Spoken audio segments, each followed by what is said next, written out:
Bismillahirrahmanirrahim. Assalamualaikum warahmatullahi wabarakatuh. Alhamdulillahi rabbil alamin. Allahumma fasalli wa sallim ala sayyidina wa nabiyyina wa maulana Muhammadin Sayyidil Anbiya'i wal Mursalin wa ala alihi wa ashabihi wa azwajihi wa dhurriyyatihi wa man tabi'ahum bi ihsanin ila yaumiddin, amma ba'du. Insyaallah kami hari Sabtu tanggal 14 September 2024 akan berangkat umrah beserta rombongan, dan insya Allah akan kembali di tanggal 27 September. Jadi kurang lebih 14 hari meninggalkan kota Balikpapan. Mohon maaf lahir batin kalau saya ada salah, dan juga mohon didoakan supaya kami beserta rombongan dari berangkat sampai pulang mendapatkan keselamatan dan juga mendapatkan umrah yang mabrur. Dan kami doakan juga kepada seluruh jamaah yang belum berangkat umrah ataupun haji, mudah-mudahan segera berangkat. Allah jadikan semuanya menjadi tamu Allah dan tamu Rasulullah SAW di waktu yang lain, insya Allah. Ya. Baik, mari kita lanjutkan pelajaran kita. Sampai mana? Permasalahan tentang sujud syahwi. Baik, kita masih membahas sujud sahwi ya. Permasalahan, silakan dibaca. Apabila memindahkan bacaan suratul Fatihah atau tasyahud atau membaca salawat pada selain tempatnya masing-masing, maka disunahkan untuk sujud sahwi. Nah, perhatikan ya. Rukun bacaan itu kan ada 5. Rukun bacaan itu ada 5. Yang pertama takbiratul ihram, hukumnya wajib. Yang kedua adalah membaca suratul Fatihah, hukumnya wajib. Yang ketiga membaca salawat di tasyahud akhir, hukumnya juga wajib. Yang keempat membaca salawat, kalau tadi tasyahud akhir ya. Kemudian yang keempat adalah membaca salawat. Jadi kita ulangin, yang ketiga membaca tasyahud akhir, yang keempat adalah membaca salawat kepada Nabi Muhammad SAW di tasyahud akhir, dan yang kelima adalah mengucapkan salam pertama. Ini hukumnya wajib. Kalau ada orang memindahkan rukun bacaan ini bukan pada tempatnya, selain salam, selain takbiratul ihram dan salam, berarti sisa berapa tuh? Al-Fatihah, tasyahud akhir, dan salawat. Kalau yang ini tidak usah dibicarakan takbiratul ihram dengan salam ini karena sudah awal dan akhir. Jadi kalau ada orang yang membaca salam sebelum waktunya, batal. Batal. Atau membaca takbiratul ihram sebelum waktunya, dia niat itu takbiratul ihram, batal salatnya. Nah, berarti yang sisa 3, Fatihah, apalagi tasyahud akhir dan salawat. Ada orang membaca ini bukan pada tempatnya. Bukan pada tempatnya. Umpama gini ya. Baca Fatihah itu kan letaknya di berdiri nih, di setiap rakaat. Rakaat pertama, kedua, tiga, keempat, mau salat wajib, salat sunnah, itu ada semuanya Fatihah. Nah, kalau seandainya ada orang membaca suratul Fatihah, rakaat pertama dia baca. Rakaat pertama dia baca, memang itu tempatnya. Kemudian dia baca lagi waktu ruku. Waktu ruku dia baca lagi. Atau dia waktu dia sujud dia baca lagi suratul Fatihah. Apa hukumnya ini? Salatnya mah enggak batal, tapi dianjurkan untuk sujud sahwi. Kenapa? Karena dia memindahkan rukun bacaan. Nah, begitu juga sholawat. Ada orang baca sholawat pada saat berdiri, atau pada saat sujud, atau pada saat duduk di antara dua sujud, dia baca sholawat bukan pada tempatnya, maka tidak batal sholatnya. tapi hukumnya sujud sahwi.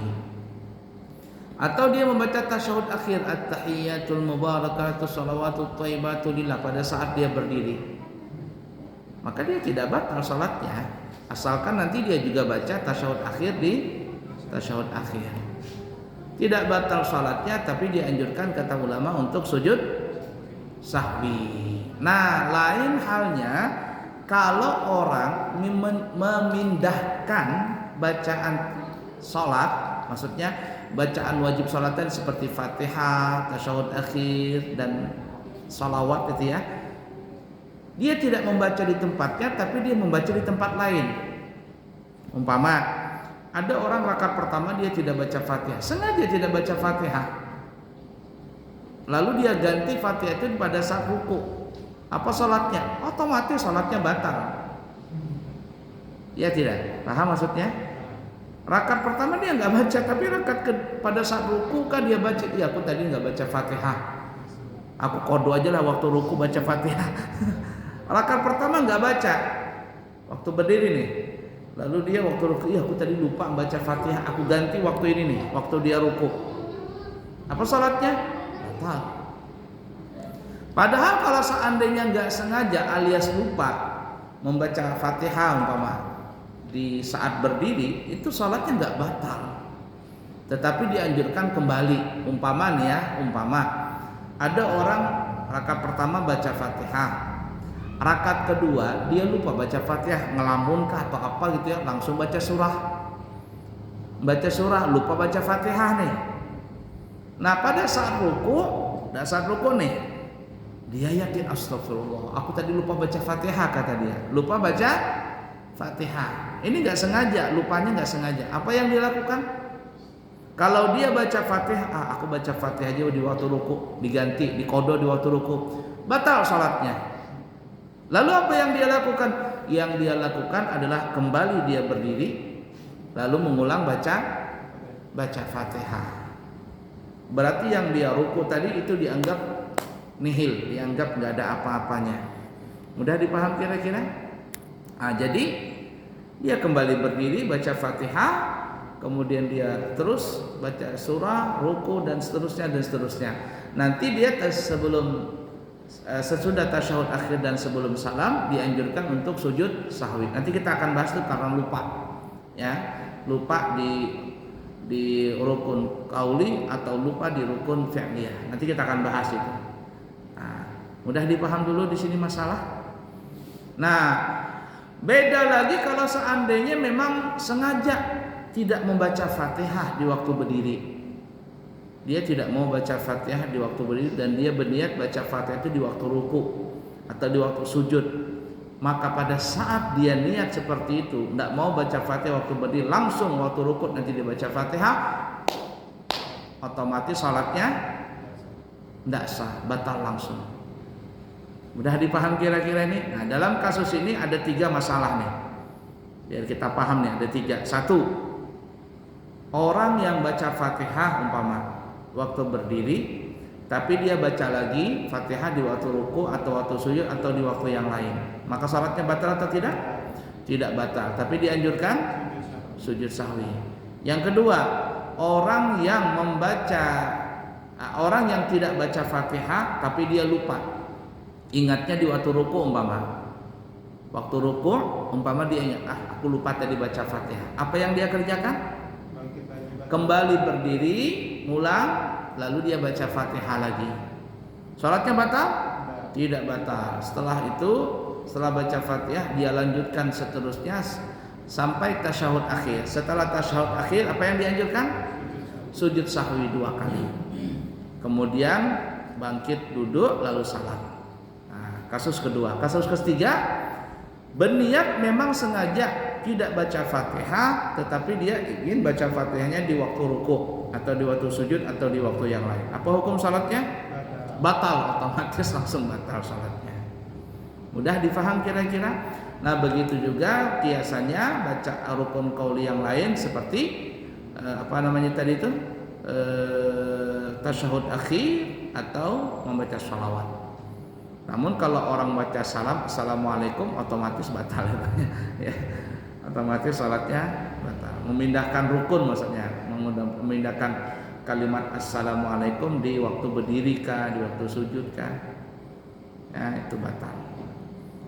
Mudah dipaham kira-kira? Baik. Ada pertanyaan dulu sebelum lanjut. Ini banyak kasus ini ya, di masalah sujud sahwi ini banyak. Dan memang penting belajar ini, terutama sebenarnya yang jadi imam. Orang yang jadi imam rawatib harus mesti belajar ini, mesti belajar tentang tata cara masalah sujud sahwi ini, karena banyak orang nggak paham itu. Baik, ada pertanyaan dulu sebelum lanjut? Aman ya? Baik, kita lanjutkan masalah berikutnya. B. Apabila memindahkan takbiratul ihram atau salam selain pada tempatnya, maka sholatnya batal. Nah, itu yang kita bahas tadi. Ya, kan ada 5 tadi. Rukun bacaan itu ada 5. Nah, 3 yang kita bahas tadi, Fatihah, tasyahud akhir, dan salawat. Nah, ini kita sudah bahas tadi.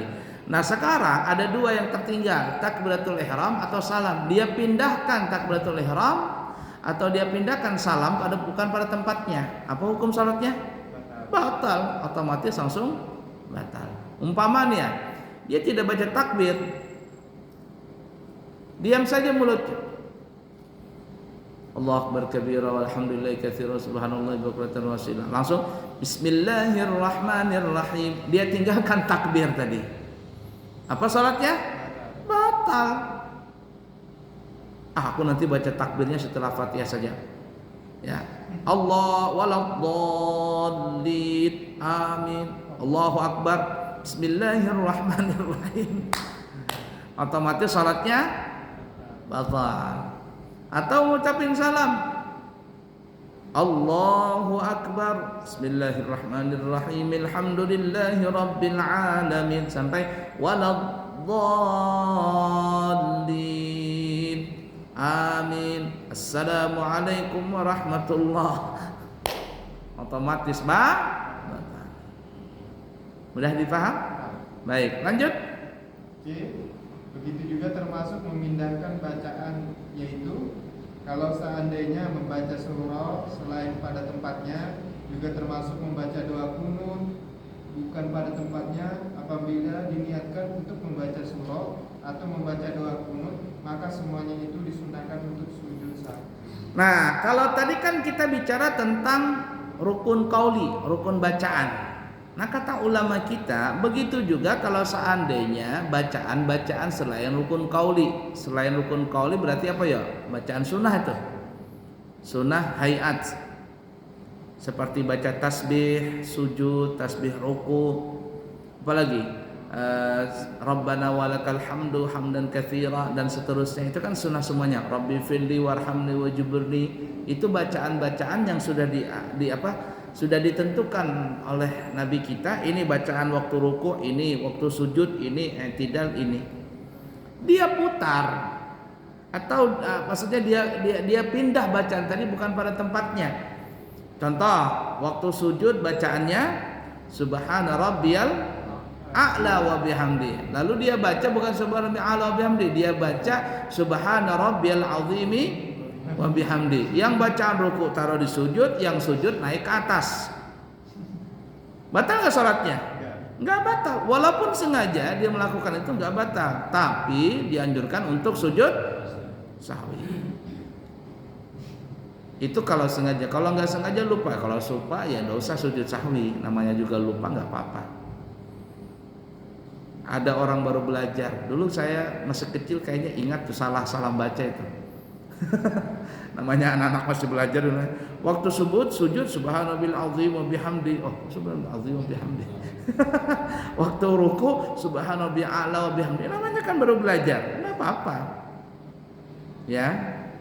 Enggak batal salatnya, tidak dianjurkan sujud sahwi. Ya, nah, tapi kalau seandainya sengaja tahu bacanya dia pindah, itu enggak boleh. Enggak batal salatnya, tetapi sujud sahwi. Habis? Ada lagi? Menanya Ustaz. Kadang saya pernah dapat ada imam itu saat naik dari ruku dia baca takbir. Itu kira-kira gimana Ustaz? Enggak apa-apa juga. Seharusnya kan sami Allah liman hamidah, tapi dia Allah. Enggak apa-apa. Tapi lupa dia. Enggak apa-apa. Enggak batal, enggak perlu sujud sahwi. Ya. Apalagi tadi saya lupa nih apa tadi itu. Baca surah begitu juga. Membaca surah Setelah Fatihah. Fatihah ya kan ya. Sebenarnya kan baca surah itu setelah Fatihah kan ya, rakaat pertama, rakaat kedua. Lalu dia baca surah itu di waktu sujud umpama. Ya, baca surah di waktu sujud atau dia baca doa kunut di waktu sujud. Itu kan berarti bukan pada tempatnya tuh. Paham enggak kira-kira? Waktu sujud dia baca bukan Fatihah, dia baca surah. Umpama surah Bismillahirrahmanirrahim, Qul huwallahu ahadunillahus samad. Nih. Dia baca waktu sujud. Salatnya enggak batal, tapi sujud sahwi. Nah, begitu juga kalau baca ayat tapi bukan niat baca doa. Kalau baca doa enggak apa-apa.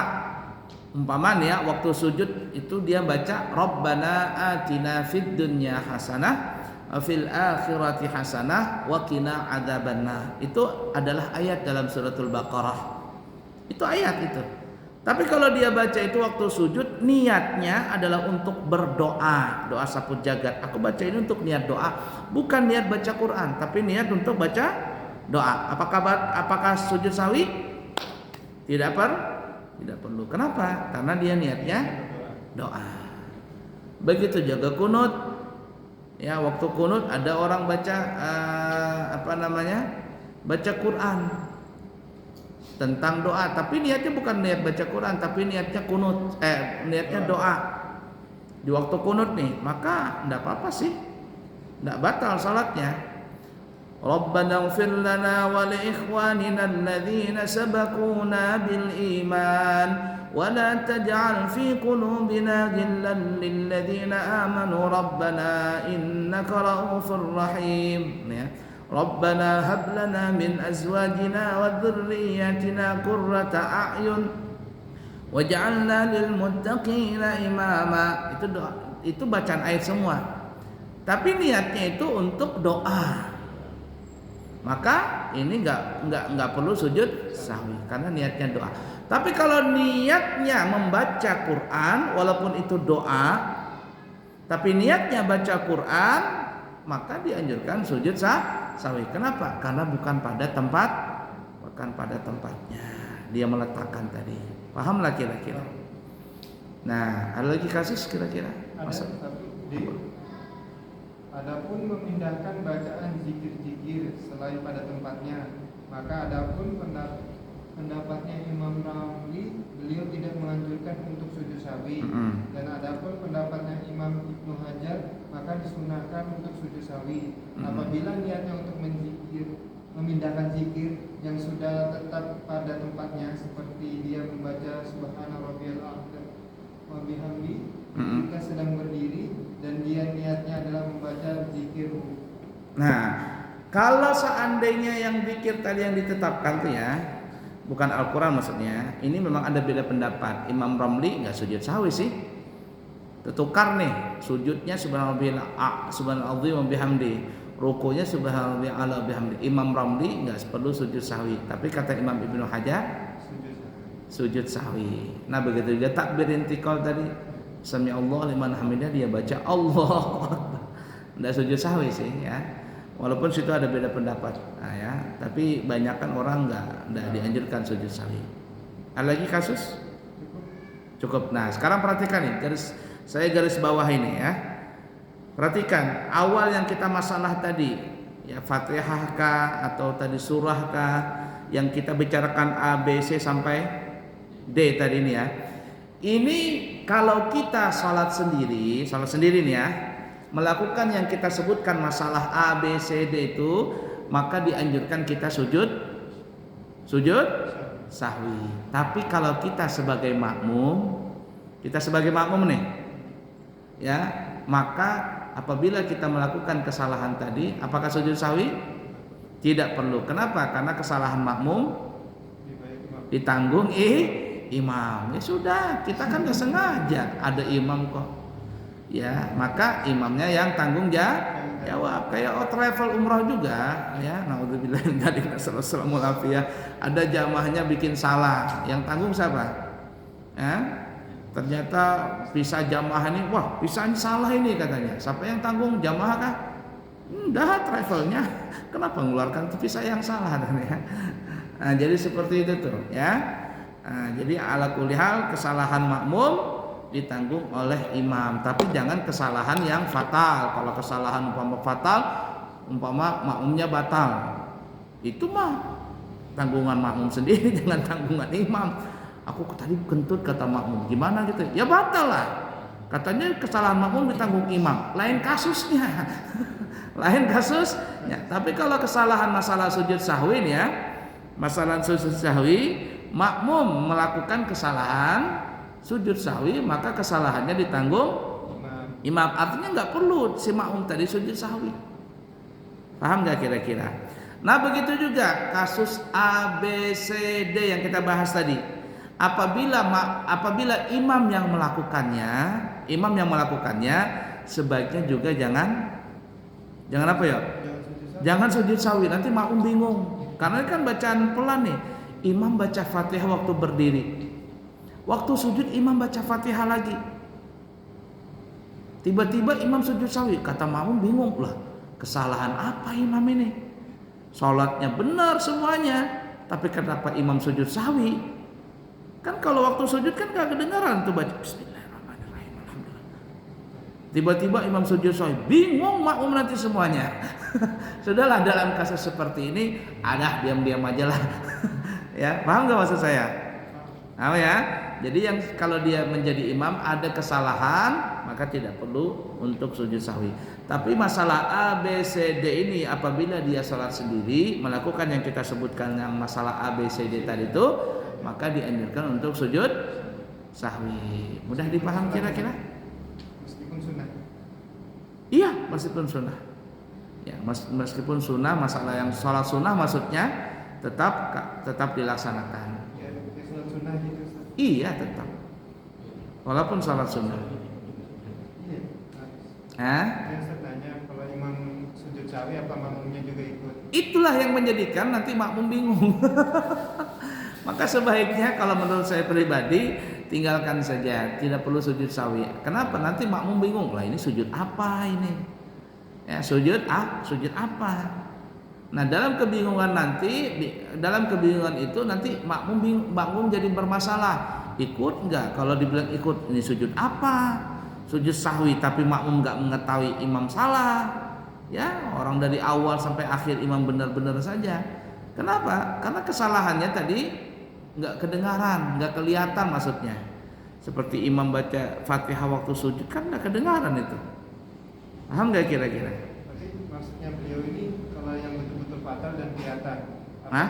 Kalau apa? Betul kelihatan dan fatal yang kayak misalkan nambah rakaat, kurang rakaat. Oh, itu wajib, itu wajib. Makanya yang kita garis bawahin tadi ini A, B, C, D masalahnya. Kita belum nyimpang ke sana kemari.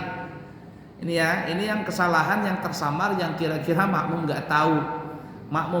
Imam melakukannya, tapi makmum nggak tahu. Maka sebaiknya imam nggak usah sujud sahwi. Kenapa? Nanti membuat bingung. Atau makmum yang membuat kesalahan A, B, C, D yang kita sebutkan tadi itu, maka tidak perlu sujud sahwi karena ditanggung imam. Tapi kalau dia sholat sendiri melakukan masalah A, B, C, D yang kita sebutkan tadi, dianjurkan bagi dia untuk sujud sahwi. Ingat ya, masalah A, B, C, D. Tapi keluar dari masalah ini, umpama imam kelupaan tasyahud awal, itu kan ya, apalagi imam kelebihan rakaat dan sebagainya kita sebutkan semuanya. Itu kan ketahuan sama makmum. Kedengaran, kelihatan, maksudnya ketahuan sama makmum. Maka ketika imam sujud sahwi, makmum bukan dianjurkan ya, wajib makmum untuk sujud sahwi. Mudah dipaham kira-kira? Baik, ada pertanyaan dulu sebelum lanjut? Pertanyaan? Aman ya? Baik, ini kalau belajar enak, tapi pas praktek nanti pas sholat tiba-tiba ada kejadian begini, bingung kita. Nah, makanya penting ini masalah sujud sahwi ini. Dulu pernah saya ngajar saya tidak sebutkan lah masjidnya, saya tidak sebutkan. Masalah sujud sahwi ini sudah saya terangkan, panjang lebar, bolak-balik dan seterusnya. Tiba-tiba di masjid itu ada kasus. Saya tidak jadi imam waktu itu, mungkin ada di tempat lain. Kemudian di masjid itu imamnya ini bikin kesalahan. Apa itu kesalahannya? Lupa tasyahud awal. Imamnya berdiri. Allahu Akbar, imam berdiri. Makmum ini subhanallah, subhanallah, subhanallah. Kan kalau sudah berdiri, nanti kita akan bahas semuanya itu ya. Tapi saya berikan gambarannya dulu. Kalau sudah melewati batas ruku, apalagi sampai batas ruku, apalagi lewat batas ruku, apalagi sampai berdiri, kalau lupa tasyahud awal, duduk atau lanjutin? Lanjut. Si imam ini orang pintar, dia ustadz, dia kiai. Ya, cuman jadi imam rawatib saja. Lanjut dia, makmum ini subhanallah, subhanallah. Ada yang ikut berdiri, ada yang tasyahud awal. Imam ini salah-salah. Tetap ini, makmum ini tetap tasyahud awal. Imam nggak mau tasyahud awal karena sudah berdiri. Selesai tasyahud akhir, imam sujud sahwi. Imam sujud sahwi. Nah, yang makmum tadi merasa tasyahud awal nggak mau sujud sahwi, nggak mau sujud sahwi. Yang merasa ikut sama imam sujud sahwi. Yang merasa tadi aku kan tasyahud awal, imamnya ini nggak mau juga tasyahud awal. Ngotot nih si makmum ini. Imam sujud sahwi, dia nggak mau sujud sahwi. Kemudian salam imam, assalamualaikum, assalamualaikum. Marah-marah makmum ini, disalah-salahin imam ini. Bla imam tuh nggak ngerti apa ini. Padahal levelnya level ya setengah kiai lah sudah, setengah kiai sudah, di atasnya ustadz itu. Artinya sudah bisa karena beliau alim. Cuman karena imam rawatib jadi kayak dianggap remeh begitu. Padahal alim beliau. Saya aja mengaku itu alim beliau. Akhirnya waktu pengajian berikutnya saya datang. Jadi nih guru ini bilang, coba panganu pian padahi itu nah jamaah kasusnya masalah tasyahud awal itu. Kalau aku madahi, kalau aku yang ngasih tahu, jamaah ini nggak percaya. Coba sampean aja yang nerangkan itu. Akhirnya saya terangkan itu. Kata saya, bujur guru ini, yang betul guru ini, pian yang kemarin gak mau sujud sahwi, batal salat pian semua. Iya kak guru, iya. Akhirnya sudah bermaafan di situ sama guru. Nah makanya itu dia kata saya, man qalla ilmuhu kathura i'tiraduhu. Siapa yang sedikit ilmunya biasanya banyak protes. Gila itu, orang yang banyak protes itu pasti ilmunya dikit. Kalau orang tahu ilmunya nggak protes. Oh iya kah, ya sudah. Tahu ilmunya, tapi kalau dangkal ilmunya biasanya protes. Contoh saja orang yang suka protes-protes itu karena kedangkalan ilmu tadi. Menunjukkan dia itu dangkal, menunjukkan dia bodoh. Ya. Tong kosong yang bunyi. Baik, 9 menit lagi. Ya, habis ya. Ada pertanyaan kira-kira? Nggak ada. Baik, kasus lain lanjut. 4. Lanjut. Ragu-ragu pada menambah rukun gerakan. Ragu-ragu? Menambah rukun gerakan. Ya. Dia ragu-ragu apakah dia sudah ruku atau belum, atau apakah dia sudah sujud atau belum. Maka diwajibkan baginya untuk ruku atau sujud untuk berhati-hati, dan nanti sebelum salam dia dianjurkan sujud saat. Baik. Nah ini kasus masalah yang ragu-ragu. Kan rukun gerakan itu ada berapa? Rukun fi'liyah ada berapa? Nah lupa. Ada 14 itu rukun. Rukun qauliyah, rukun bacaan ada 5. Fatihah, takbiratul ihram, Fatihah, tasyahud akhir, salawat, salam. Itu namanya rukun qauliyah, rukun bacaan. Rukun fi'liyah, rukun gerakan ada berapa?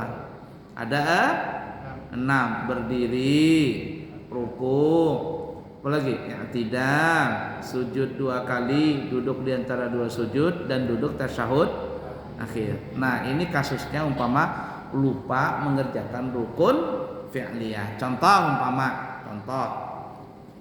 ada orang sholat berdiri tiba-tiba setelah berdiri langsung sujud, padahal bukan sholat subuh Jumat.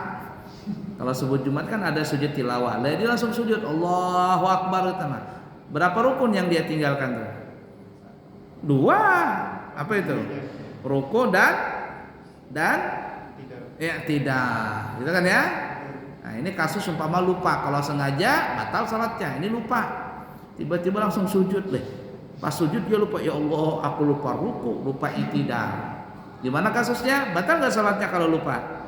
Enggak. Tapi apa yang dianjurkan? Sujud sahwi. Sebelum itu apa? Oh, dilanjut. Berdiri dulu. Ada orang berdiri nih, ya, baca surah Fatihah, kemudian baca surah, kemudian dia langsung sujud tapi lupa. Berapa rukun yang dia tinggalkan? 2. Apa itu? Ya, ruku dengan tidak, tapi gak sengaja sujud. Dia pas sampai sujud, ya Allah, kenapa aku lupa ini? Lupa ruku, lupa tidak. Batal nggak salatnya? Nggak batal. Lalu apa yang dia kerjakan? Kembali berdiri, lalu ruku lagi, tidak lagi, baru sujud. Batal salatnya? Nggak batal. Apa yang dia kerjakan nanti? Setelah tasyahud akhir dianjurkan untuk sujud sahwi. Ada orang sujud berapa kali dalam setiap rakaat? 2. Dia sujud cuma sekali. Allahu Akbar, sekali sujud, tiba-tiba langsung berdiri. Allahu Akbar, sampai berdiri. Ya Allah, kenapa aku sekali? Aku lupa, sekali aja sujud. Terusin atau kembali sujud? Apa yang dilakukan? Kembali, tapi tidak usah sujud lagi, langsung duduk, karena kan sudah sujud tuh. Sujud pertama sudah, duduk dia, artinya duduk tasyahud, duduk di antara 2 sujud. Kemudian dia sujud yang kedua, kemudian itu baru lagi bangkitkah ke rakaat kedua dan seterusnya. Batal salatnya? Tidak batal. Kenapa tidak batal? Karena dia lupa. Mudah dipaham? Setelah tasyahud akhir lalu salam. Tapi jangan juga, maksudnya jangan mentang-mentang ini dikiaskan dengan tasyahud awal. Kata kemarin belajar kalau lupa tasyahud awal itu terusin aja salatnya. Ya, terusin aja salatnya. Yang ini gimana? Wah, berarti ini terusin aja, lupa sujud sudah rakaat berdiri, terusin aja. Jangan kembali. Mudah dipaham kira-kira? Nah, beda lagi kasusnya kalau seandainya nih ya, dia lupa duduk, dia lupa duduk di antara 2 sujud, alias dia ingat dia mengerjakan sujud cuma sekali. Dia mengerjakan sujudnya cuma sekali. Waktu dia berdiri, kalau hukum pertama tadi, kalau waktu dia berdiri ingatnya di rakaat kedua, saya cuma sujud sekali. Yang kita bahas tadi apa ya? Dia kembali duduk di antara 2 sujud, kemudian sujud yang kedua, kemudian dia terus. Kan begitu kan ya? Nah, ini lagi kasusnya. Dia sama, maksudnya kasusnya sama, tapi ingatnya itu waktu ruku. Waktu ruku yang kemana? Rakaat kedua. Sampai waladhdallin amin, baca surah, kemudian dia ruku. Allahu Akbar. Ketika dia ruku baru dia ingat. Ya, baru dia ingat. Ya sudah. Gimana ini? Sebenarnya dalam kasus ini kembali lagi, dia tetap kembali ke duduk, ya, duduk kembali. Ya sudah, kemudian diulang semuanya. Artinya waktu dia ruku itu ingat, artinya semua yang dia lakukan sebelum ruku rakaat kedua itu dianggap kosong, nihil. Artinya dia kembali duduk di antara 2 sujud, duduk di antara 2 sujud di rakaat pertama, dan kemudian sujud kedua, kemudian dia kembali lagi. Jangan mentang, aku kan sudah ruku, lanjut aja dah. Nah. Kembali lagi. Artinya itu nihil semuanya. Nihil semuanya. Kembali. Nihil semuanya, dianggap nihil. Ya kayak orang main apa begitu, main pertandingan begitu, level 1, sudah level 3 baru ketahuan, sudah kembali ke awal lagi. Baik, nanti kita ulangin ya, masalah ini kita ulangin. Nomor berapa tadi? Nomor 4 ya? Nomor 4. Nanti kita ulangin setelah kami pulang dari umrah ya, insyaallah. Baik, kiranya cukup sekian, semoga ada manfaatnya dan semoga kita bisa mengamalkannya. Subhanakallahumma wa bihamdika asyhadu an la ilaha illa anta astaghfiruka wa atubu ilaik. Wa akhiru kalam, wassalamu alaikum warahmatullahi wabarakatuh.